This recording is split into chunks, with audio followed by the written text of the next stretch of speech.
Electoral Commission says its attention has been drawn to reports in the media that the National Election Steering Committee has been suspended. Well, a statement signed by the Public Relations Director, Christian Owusupari, described the reports as erroneous and should be disregarded.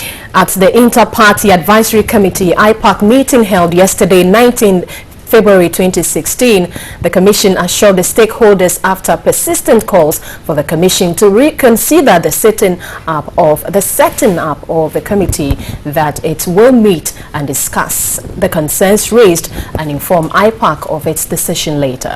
Well, the statement said this should not be misconstrued as a suspension of the committee. The committee remains in place until a contrary decision is made. The Commission appealed to the committee members to stay focused as it takes the necessary steps to address the concerns raised.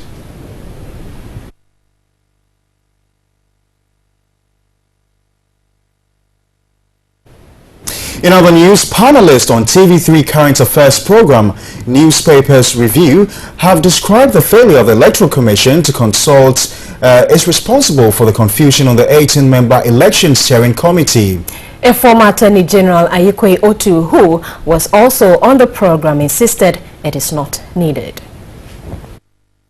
If you are a founding member of a party, or the leader of a party, or a member of the National Executive, or other position, you cannot be a member of the Media Commission. Right. So that if EC even in deciding to set up the steering committee, had even had a look at this for major issues and critical ones which are supposed to be within the domain of the EC, they bring them to the table for us to discuss. Those ones which they don't bring, they end up having problems and they have to come back.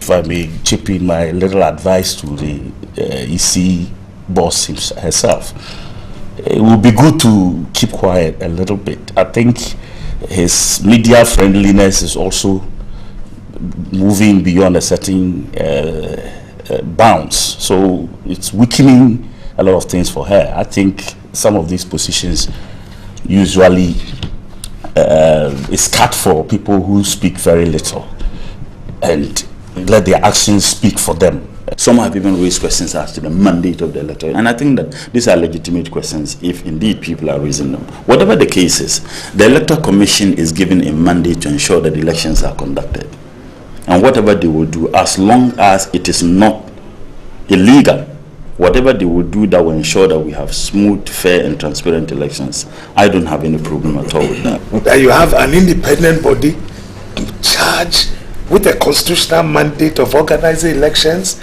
Its functions are clearly stated in Article 45, now goes to form a committee to rather tell it what to do. They should manage the day-to-day activities, advise, set the priorities. I mean, it is not on. It is clearly unconstitutional, and I don't think it's a question of suspension. It's a question of scrapping. That thing should not come back.